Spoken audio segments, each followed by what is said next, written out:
चलेगा।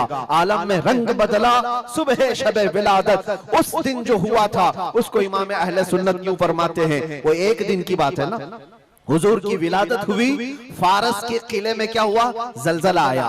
हुजूर की विलादत इधर मक्का में हुई और मुल्क फारस में जलजला आया और किले के अंदर दरार आई। अब सुनो, आला हजरत कहते हैं हश्र तक डालेंगे हम पैदाइश मौला की धूम, यानी कयामत तक हम रसूलुल्लाह की मिलाद का जिक्र धूमधाम से मनाएंगे। इसका असर क्या होगा? फारस में तो देखा था, किले में जलजला आ गया था, हुजूर के पैदाइश के जिक्र से ही किला हिल गया था। अब हम जब जब जिक्र करेंगे मिसले फारस नजद के किले गिराते जाएंगे, मिसले फारस नजद के किले गिराते जाएंगे।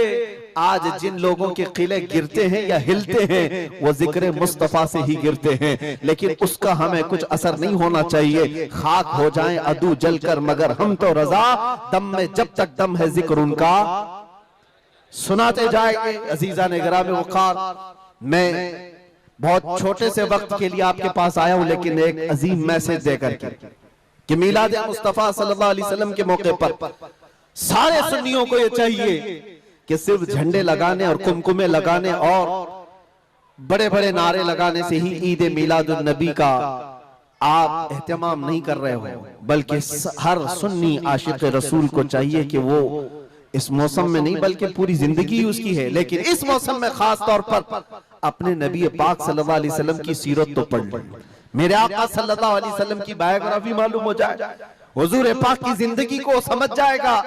तो मेरे अजीजों, ये हवाओं के झोंकों से उसका कभी कुछ बाल बेका नहीं हो सकता। जो नबी पाक सल्लल्लाहु अलैहि वसल्लम को पढ़ा हुआ है वो तूफानों और आंधियों में अपना मजहब नहीं बदल सकता, वो लोगों की लालच पर अपना दीन का सौदा नहीं कर सकता। ये वही लोग हैं जो दीन के सौदा करते हैं जिन्होंने अपने नबी को नहीं पढ़ा।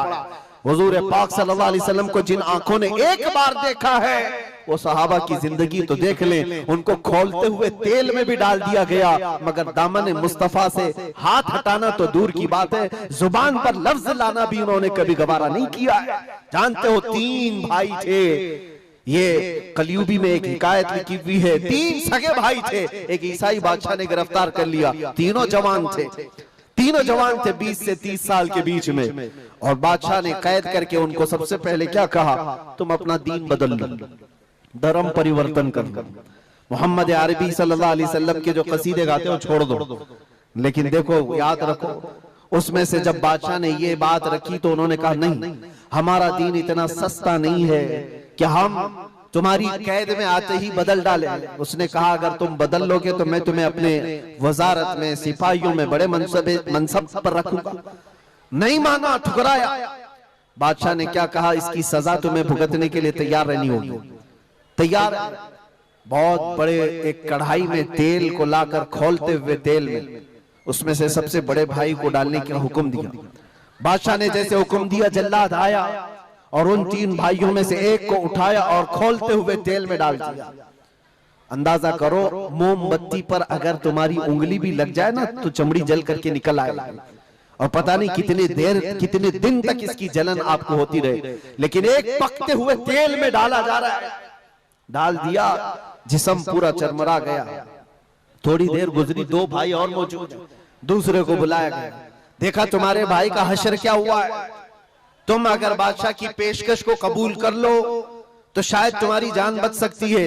दूसरे ने मुस्कुराया और कहा, वही शायद उनकी ही जुबान थी जो बरेली से यूं आती है, जिंदगी ये नहीं किसी की किसी के लिए, जिंदगी है नबी की नबी के लिए। मेरे बड़े भाई को जलाने के बाद अब तो तुमने और भी मुश्किल कर दिया है फैसला। मैं इस बात के लिए तैयार हूं कि इससे बड़े तेल में भी मुझे डाला जाए, लेकिन जुबान पर मेरे मुस्तफा के दामन को छोड़ने वाली बात कभी नहीं ला सकता। दूसरे भाई को भी उठाया गया और खोलते हुए तेल में डाल दिया। 2 भाइयों की शहादत हो गई जगह पर ही। वो तेल में डालना जुबान पे अल्फाज हो सकता है, आसानी से हम बोल रहे हैं और आप आसानी से सुन रहे हैं, प्रैक्टिकल जिसके साथ होगा वो अंदाजा कर सकता है दर्द और कर्ब किसको कहते हैं, शिद्दत की तकालीफ किसको कहते हैं। मेरे अजीजों, तीसरा जो नौजवान था वो बहुत ही कम उम्र का था, 22 से 23 साल का होगा। बादशाह का जो वजीर वहां पर था उसने देख करके बादशाह से कहा, इस लड़के को मेरे हवाले कर दीजिए, मैं इसको बदल करके लाऊंगा, मेरा चैलेंज है।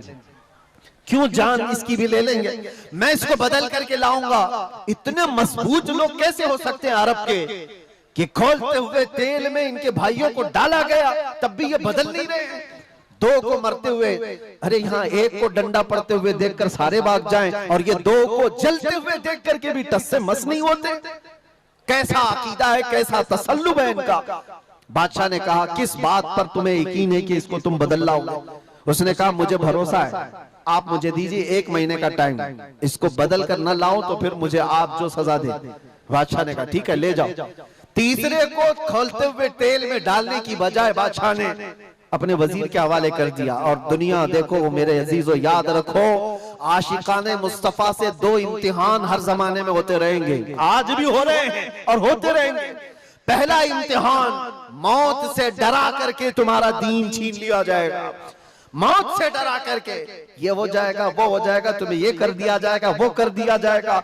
मौत का डर, खौफ तुम्हारे कदमों में डगमगाहट लाने के लिए लाया जाता है। अगर मौत से नहीं डरता कोई आदमी तो उसके साथ दूसरा पैंतरा क्या खेला जाता है। ये दुनिया का दस्तूर है हमेशा से।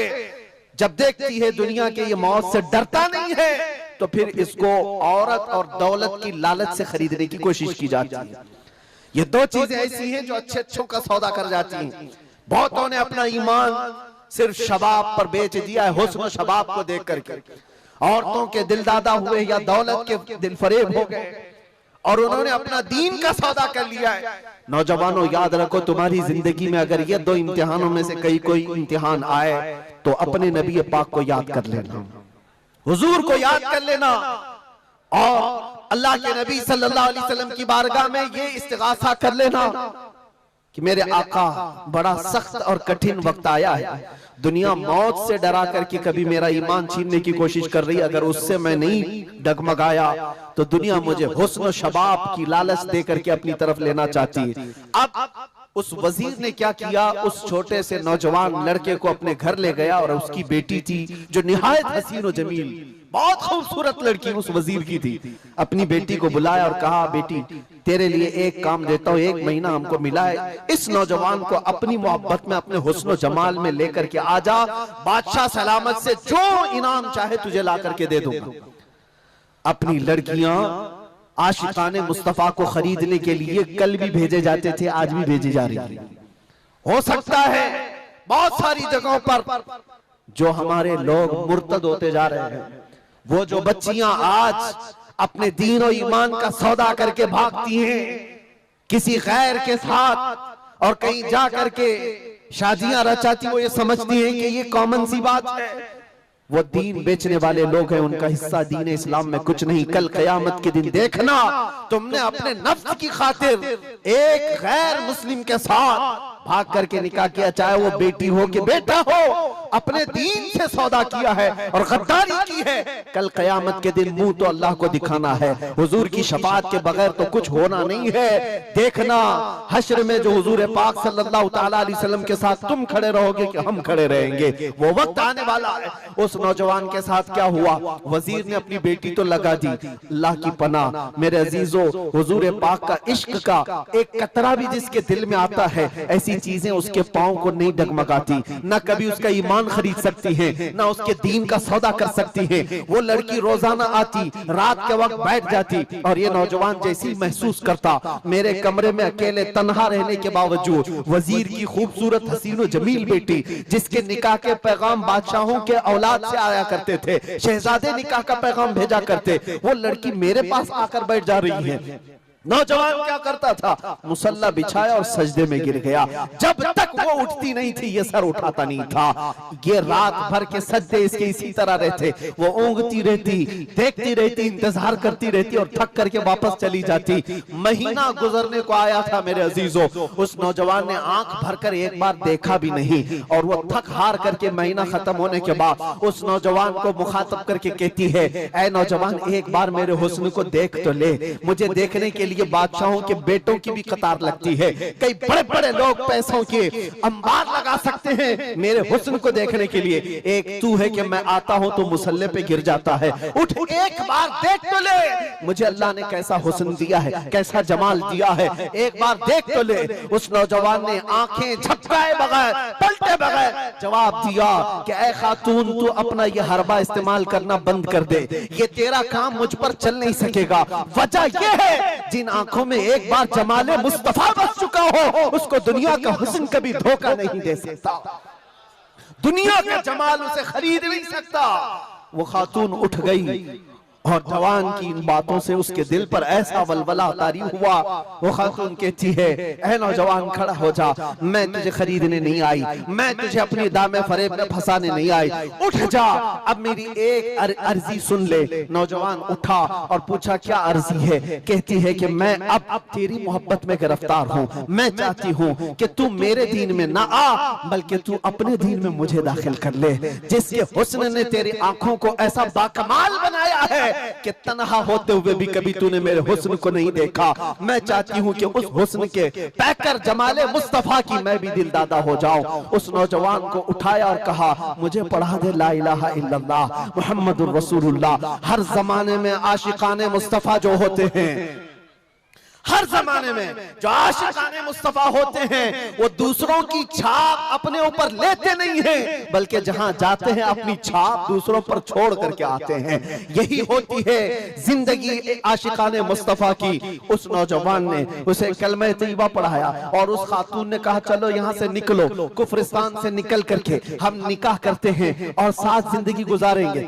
तवज्जो चाहता हूँ, तवज्जो चाहता हूँ, ये मेरी बात को खत्म होने दो। ऐ नौजवानों, आज तुम्हें कोई बहकाने वाला, खोलते हुए तेल में डालने वाला नहीं है, उसके बावजूद तुमने पता नहीं अपने कितने घंटे ये सारे सोशल मीडिया पर आई हुई ऐसी हसीना और जमीलाओं के पीछे अपनी रातें बर्बाद कर डाली। तुम्हें पता नहीं ये आंखें अल्लाह ताला ने तुम्हें किस लिए दी हैं। दुआ ये करो कुछ ऐसा कर दे मेरे किरदिगार आंखों में, हमेशा नक्श रहे रूए यार आंखों में। उन्हें न देखा तो किस काम की है ये आंखें कि देखने की है सारी बहार आंखों में। अजीजा ने गिरामी, उस नौजवान ने उस खातून की बात सुन ली और कहा चलो मुझे इस जगह से, इस कैद से निकालो, हम ये शहर छोड़ देते हैं, ये मुल्क छोड़ देते हैं। उस खातून ने उस नौजवान को आजाद किया और साथ लेकर चल पड़ी, शहर भी छोड़ दिया, बाहर निकल पड़े। रात का वक्त है, अचानक वो आधा रास्ता तय किए कि पीछे से घोड़ों के दौड़ने की आवाज आई। तवज्जो चाहता हूँ, एक फौज आ रही है और हिनहिनाने वाले घोड़ों की आवाजें आने लगी। दोनों डर गए, नए लोग हैं, नौजवान लड़का है, नौजवान लड़की है और शहर से भागे हुए हैं, दीन इस्लाम कबूल करके निकले हुए हैं। बादशाह को हो सकता है खबर हो गई होगी, वजीर को पता चल गया होगा कि कैद से निकला हुआ ये फरार मुजरिम हमारा शहर छोड़कर जा रहा है। पूरी फौज आती हुई नजर आ रही थी। ये दोनों एक दरख्त के पीछे ओट पर छुप कर खड़े हो गए। पता नहीं अब इसके आगे क्या होने वाला है, हमें गिरफ्तार कर लिया जाएगा, हो सकता है हमारा भी अंजाम वही होगा जो हमारे दो भाइयों के साथ हुआ। लेकिन इत्तेफाक की बात है वो घोड़े करीब से करीब आते गए, वो फौज करीब आ गई और जब आ गई तो करीब आकर वो फौज रुक गई। इन्होंने देखा नहीं ये फौज कौन थी, ये लोग कौन थे। दरख्त के पीछे छुपे हुए हैं नौजवान और वो दोशीजा।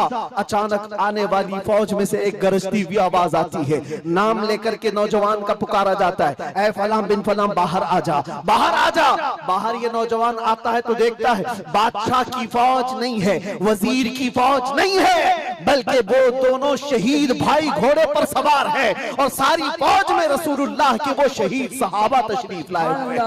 नारे तकबीर, नारे रिसालत, नारे रिसालत।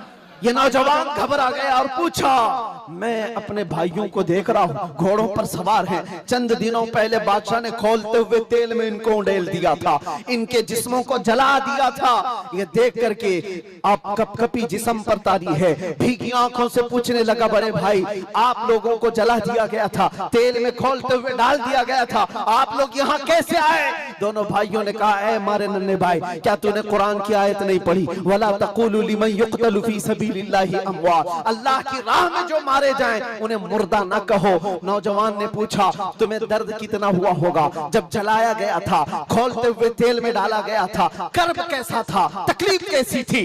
तवज्जो चाहता है नौजवानों, इश्क़ मुस्तफा में बर्दाश्त किया हुआ दर्द कुछ नहीं होता है। उन नौजवानों ने कहा, दर्द कौन सा, कर्ब कौन सा, तकलीफ कौन सी? तूने हमें डालते हुए देखा है, खोलते हुए तेल में, जलती हुई चमड़ी देखा है, लेकिन हमें दर्द का एहसास नहीं हुआ, इसलिए कि जिस वक्त जल्लाद हमें तेल में डाल रहा था, सामने तो हमें जमाले मुस्तफा नजर आ रहा था। जहां मुस्तफा का हुस्न हो, फिर दर्द किस बात का, कर्ब किस बात का? इसीलिए तो सहाबा का ये नारा था, या रसूलुल्लाह, या रसूलुल्लाह, कुल्लु मुसीबतिन बादका जुललुन, ऐ अल्लाह के रसूल, अगर आप हैं तो फिर हर मुसीबत हल्की है, हर मुसीबत छोटी है।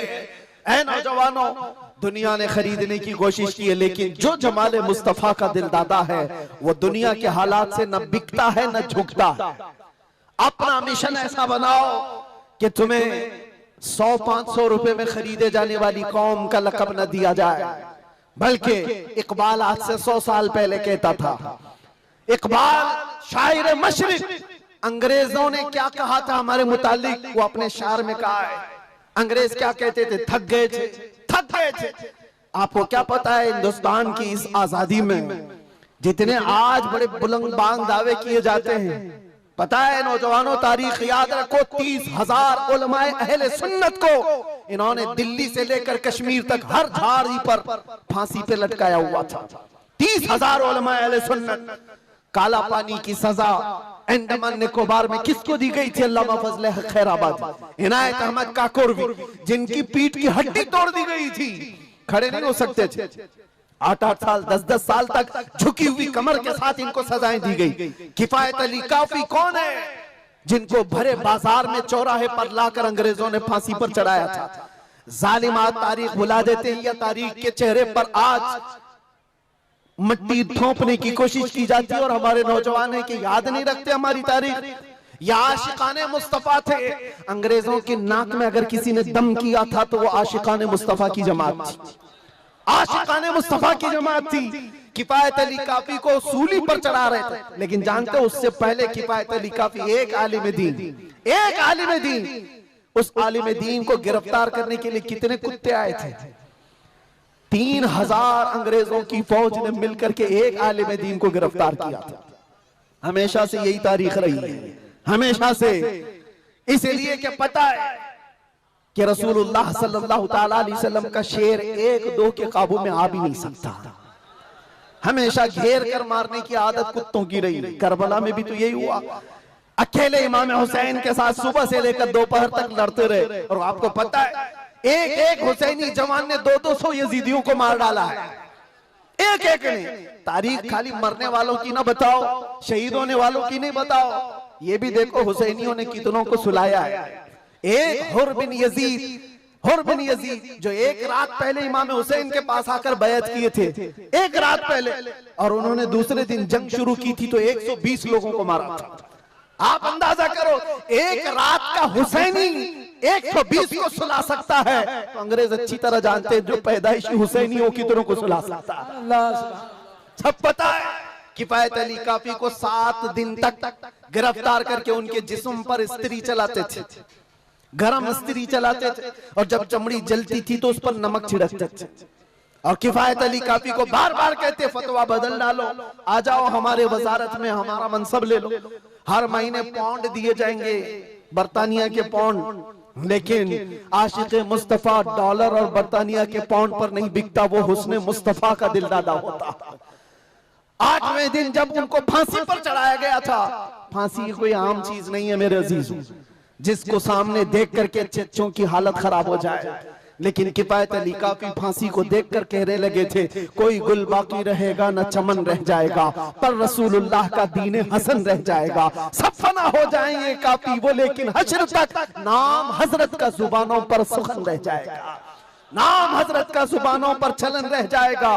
फांसी भी दे दी। ये सारे जो मामलात हुए, आशिकाने मुस्तफा सल्लल्लाहु अलैहि वसल्लम हर जमाने में आजमाए गए, और मैं कह रहा था क्या बात, इधर उधर न जाए बात, अंग्रेज मजबूर होकर ये कहने पर आ गए थे, ये फाकाकश मौत से डरता नहीं जरा, ये फाकाकश मौत से डरता नहीं जरा। आशिकाने मुस्तफा ने हर जमाने में लोगों की नाक में दम कर रखा है, तादाद में थोड़ी ही क्यों ना हो, तादाद में थोड़ी क्यों ना हो, लेकिन डर इनको सबसे लगता है। क्या आपने तारीख नहीं देखी? एक बात मैं बताऊं, बॉडी बनाने वाले, मुख्य आजमाई करने वाले, चाहे तुम्हारे पास जितनी भी ताकत हो, ये जिस्मानी ताकत अपनी जगह पर, हमने देखा है व्हील चेयर पर बैठ करके एक खादिम हुसैन लब्बैक या रसूल अल्लाह कहता था, यूरोप की धरती भी हिलने लगती थी।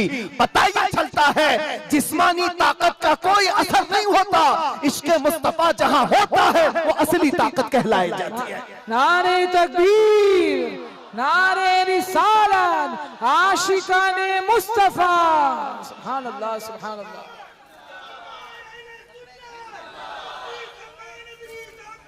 जिंदाबाद, अल्लाह अकबर, आला हजरत, आला हजरत, आला हजरत, आला हजरत, अल्लाह अकबर, या रसूल अल्लाह, जिंदाबाद, जिंदाबाद। मेरे अजीजों, बात सिर्फ इतनी है, यही मैंने एक साहब से पूछा था कि मियां तकरीरें बहुत होती हैं, भाषण भी बहुत होते हैं, क्या क्या नहीं कहा जाता? हमने खाली कुछ देर की खामोशी ही तो कहा था। खामोशी कहना क्या इतना बड़ा जुर्म बन गया? वो तो आप सबको भी पता है कहां कहां से हमारे जुलूस निकाले हैं, कहां कहां का क्या क्या देखा। बहरहाल मैं वो दास्तानें बताने नहीं आया हूं, लेकिन इतनी बात मुझे आज भी एहसास दिलाती है, ये अल्लाह का करोड़ एहसान है। तुमने मुझे हथकड़ियां पहनाई है, घुमाया, जहां भी रखा, जिस तरह भी रखा। 8 महीने क्या 8 साल रखते या 80 साल अगर उम्र होती तो रखते, इससे फर्क नहीं पड़ता। डर तो ये था कि चोरी में नहीं ले गया, डकैती में नहीं ले गया, रेप में नहीं ले गया, मर्डर में नहीं ले गया। दुनिया को तुम्हें बताना पड़ेगा इस आलिम को क्यों ले गया, तो तुम पुकार करके यही कहोगे इश्क़े मुस्तफा की बात करता था इसलिए ले गया। सुभान अल्लाह, लब्बैक लब्बैक लब्बैक या रसूल अल्लाह, लब्बैक लब्बैक लब्बैक या रसूल अल्लाह, लब्बैक लब्बैक लब्बैक। हमारा जुर्म यही तो है, दुनिया को तुम्हें बताना होगा क्या जुर्म किया था। अपनों को भी बताओ और दूसरों को भी बताओ। इसलिए मेरे अजीजों, कई मर्तबा ऐसा हुआ कि हमने अपने साहबों से पूछा भी था कि बात क्या है, छोटी सी बात को इतना ज्यादा क्यों बनाया गया। उन्होंने कहा बात छोटी है, लेकिन हमको ऐसा लग रहा है कि कई सालों से जो मरे हुए वो भी खड़े होने लग रहे हैं, कई सालों से जो सोए हुए हैं वो भी उठने लग रहे हैं। हम नहीं चाहते कि इस तरह का माहौल बन जाए, लेकिन याद रखना मेरे अजीजों, इश्क़े मुस्तफा पर बात करना, इज्जत मुस्तफा का चर्चा करना, अगर ये जुर्म है तो ये जुर्म मौत तक 1000 बार हम करते रहेंगे, 1000 बार करते रहेंगे। इसलिए कि इससे कोई समझौता नहीं। हाँ, हम कानून के खिलाफ कोई बात नहीं करते। अगर अपने नबी पाक की इज्जत की बात करना जुर्म है तो ये जुर्म तो हम करते ही रहेंगे, ये करता रहे, हर नौजवान भी करेगा। नामे मुस्तफा लेना कोई जुर्म नहीं है, हुजूर की इज्जत की बात करना कोई जुर्म नहीं है। लेकिन एक साहब ने कहा, मुझसे कहा कि मुफ्ती साहब आप बयान करो, जितना करना है अपने नबी की तारीफ करो, जो करना है करो, लेकिन आप ये दूसरों को कुत्ता क्यों बोलते हो, ये सारी चीजें क्यों कहते हो? मैंने कहा अगर आपकी माँ को कोई बदकार कह दे, आपकी माँ को कहे कि बदकार है, तो आपको कैसा लगे? तो खड़े हो गए, कहा मेरी माँ को क्यों मिसाल में ला रहे हो, आप मेरी माँ के बारे में मिसाल क्यों दे रहे हो? मैंने कहा अभी तो मिसाल ही दिया, गाली नहीं दिया, खाली मिसाल, सपोज, एग्जाम्पल, इस पर आप इतना भड़क गए। याद रखो मेरे अजीजों, आप अपनी माँ से जितना मोहब्बत करते हैं, करोड़ों माँ से ज्यादा एक सुन्नी आशिक रसूल अपने नबी से मोहब्बत करता। हमारी जाने कुर्बान उस नबी पाक की जात पर। आप रुए माज़ना में मुस्तफास, आप क्या समझते हो दुनिया में जो इज्जत है वो हमारी टोपी दाढ़ी से है, हमारे जुब्बे कुब्बे और हमारे रंगो नस्ल से है। हमें इज्जत हमारे रंगो नस्ल और हमारे नाम और नमूद, हमारे इल्म और हमारे मनसब, हमारी पगड़ी और हमारे जुब्बे नहीं दिलाते। हमें जो इज्जत मिलती है वो किस बात पर? जब तक बिके न थे तो कोई पूछता न था, या रसूल अल्लाह तुमने खरीद कर हमें अनमोल कर दिया। ये नाज ये अंदाज हमारे नहीं होते, झोली में अगर टुकड़े तुम्हारे नहीं होते, जब तक के मदीने से इशारे नहीं होते, रोशन मेरी किस्मत के सितारे नहीं होते। बेदाम ही बिक जाए ये बाजार नबी में, इस शान के सौदे में खसारे नहीं होते।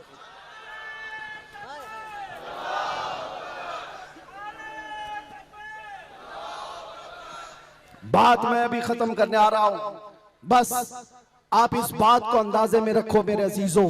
दुनिया में बहुत आंधियां हैं, बहुत तूफान, और लोग कहते हैं हालात सही नहीं है, हालात सही नहीं है, इसलिए ऐसे चलना चाहिए। हालात तो हुजूर जब ऐलान नबूवत किए थे उस वक्त से लेकर अब तक कभी सही हुए ही नहीं, कभी सही नहीं हुए।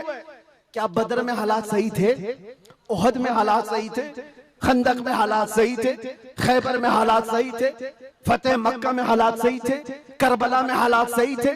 कभी नहीं हुए। तो ये क्या ताना दिया जाता है, ये क्या मसलहत और हिकमत की बात की जाती है? हालात बड़े पेचीदा हैं, हालात बड़े सख्त है मेरे अजीजों। ये क़यामत तक ऐसे हालात रहने वाले। सतीजा का रहा है अजल से ता इमरोज, शरारे बू लहबी से चराग मुस्तफवी, हर जमाने में ये हालात रहेंगे।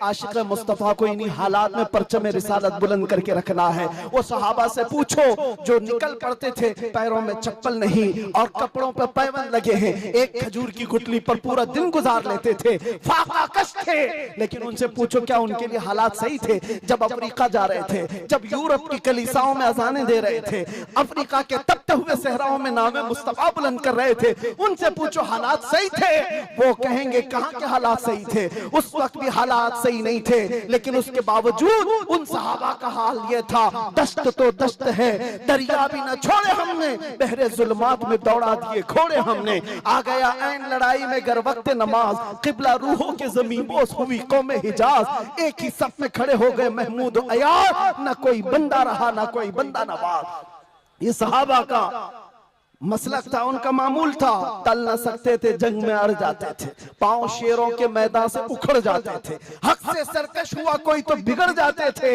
अरे तेग क्या चीज है, हम तोप से भी लड़ जाते थे। अजीजा ने गिरामी, आप मजबूती पैदा करो नामे मुस्तफा के साथ। आला हजरत की एक बात बड़ी प्यारी लगी, आप बड़े परेशान थे और ये बात मैं आपको बताकर चलूं, जो इस हक रास्ते पर आएगा उसे समझ करके चलना पड़ेगा, कांटों के रास्ते हैं। ऐसा नहीं कि हर जगह फूल सजाए जाएंगे। लोग ये समझते हैं नामों से रिसालत की बात करें और फिर हलवे पराठे खाते रहे और हम नजराने लेते रहे लोगों के यहाँ जाकर के। लोगों को ऐसा लगता है, आज मैं इस बात की वजाहत करता हूं, वल्लाह बिल्लाह तल्लाह, कभी मुझे फकीर की कभी ये ख्वाहिश नहीं होती कि लोग मेरे नाम का नारा लगाएं, कभी नहीं। जो नारा लगे वो मेरे मुस्तफा के नाम का हो। हमारी अपनी कोई इज्जत नहीं है, हमारा इस्तेकबाल करना कहीं पर किसी के लिए वाजिब नहीं। आपकी मोहब्बत सर आंखों पर, लेकिन मैं इसका आशिक नहीं और ना ही इसका ख्वाहिशमंद, ना ही बुलंदो बाला इस्तेकबाल के साथ बड़ी गाड़ियों में आना, ये ताम झाम, कभी मुझे इस चीज की ख्वाहिश नहीं रही।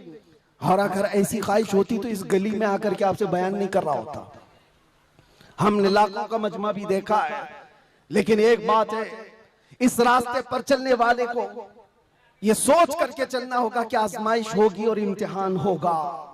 कई मर्तबा दौलत से खरीदे जाने की कोशिश की जाएगी, माल और मनसब दे करके, या कभी हुस्न शबाब दे करके, या कभी मौत की धमकी दे करके। ये सारी चीजें हमने देखी हैं अपनी जिंदगी में, बहुत छोटी जिंदगी में मौत की धमकी भी दी गई है। हम मुझसे एक आ गया था कि अगर छूट गए तो ये समझ लेना कि दूसरा अवतार मिला है आपको। हम तो खैर अवतार देने वाले तुम नहीं हो, रज़्ज़ाक़ हकीकी अल्लाह रब्बुल इज्जत। जब तक वो न चाहे तुम्हारी सारी कायनात मिलकर के मेरा बाल बेका नहीं कर सकेगी। और अगर अल्लाह तबारक व तआला चाहे तो मच्छर और चूंटी से भी मौत हो सकती है। अल्लाह ना चाहे तो मोदी योगी से भी कुछ नहीं होता। अल्लाह अगर ना चाहे, अल्लाह अगर ना चाहे फिरौन और नमरूद से भी कुछ नहीं होता। और अगर अल्लाह चाह ले तो मच्छर से नमरूद भी मर सकता है और पानी से फिरौन भी हिलाक हो सकता है। हमारा अकीदा ये है, हमें उस बात का डर नहीं है। हमारी जिंदगी जब तक लिखी हुई है वो रहेगी, और मौत आनी है तो आनी है। लेकिन इतना याद रखो मेरे अजीजों, क्या ही खूब है बिस्तर पर पांव रगड़ रगड़ करके मरने से बेहतर है कि नामे मुस्तफा बुलंद करके दुनिया से जाए।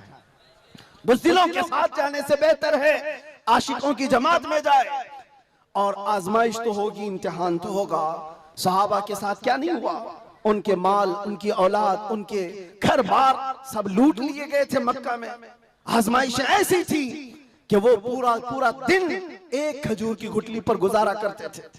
और जंगें ऐसी उन पर मुसल्लत कर दी गई थी कि उनको अमन नाम की कोई चीज ही नहीं मिलती थी। हर घड़ी एक जंग से निकले दूसरी जंग, दूसरी से तीसरी। हुजूर पाक की वफादारी के साथ इम्तिहान तो होगा।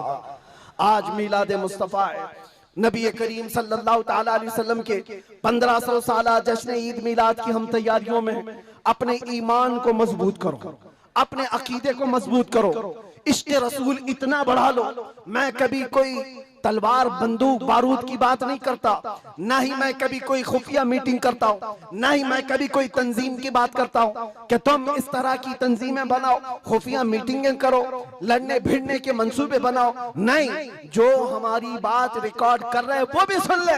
मैंने कभी नौजवानों को लड़ने भिड़ने के लिए तैयारियां करने की कभी बात नहीं की।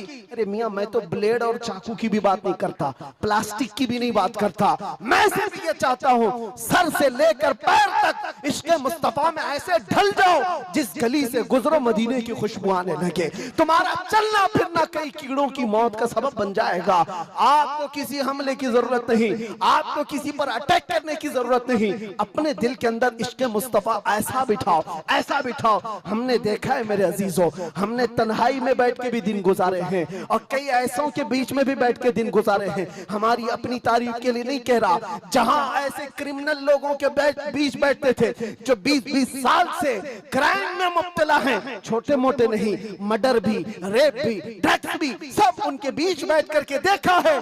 जब हुजूर पाक की बात की जाती है तो उनकी आंखों में भी आंसू आते हुए देखा है और तौबा करते हुए भी देखा है, रमजान में तरावी पढ़ते हुए भी देखा है। मैंने ये महसूस किया है दुनिया का एक ही इलाज है, इस उम्मत का एक ही इलाज है, वो मेरी बात का आखिरी हिस्सा है। इस दुनिया का एक ही इलाज है कि मोहम्मद से वफा तूने तो हम तेरे हैं, ये जहां चीज है क्या, लौह कलम तेरे हैं। लब्बैक या रसूल अल्लाह।